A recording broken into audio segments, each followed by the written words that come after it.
Aluminium is one of the lightest metals we have. It's a perfect fit for the automotive industry, especially when we think of electric vehicles. El peso influye en el consumo de combustible únicamente.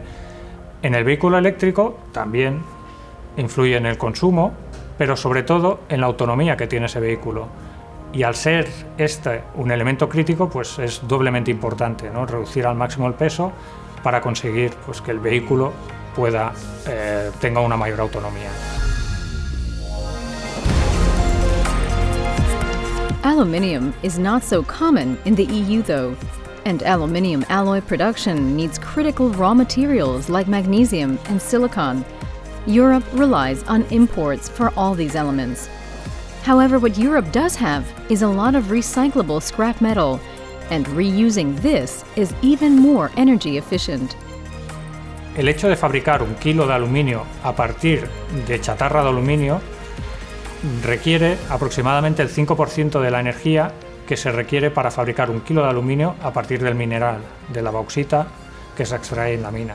Que conseguiremos aleaciones parcialmente recicladas con mayor contenido de aluminio, pues tendrá un impacto a nivel europeo con la reducción de la dependencia de materias de fuera.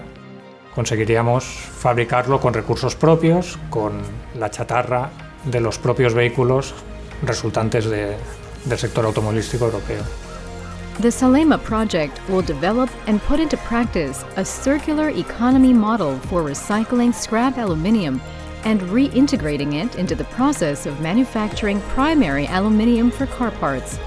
The goal is to create brand new high-performance aluminium alloys to be used for structural parts that are tailor-made for electric vehicles. Vamos a utilizar en el proyecto Salema 3 procesos distintos: fundición inyectada, extrusión y estampación.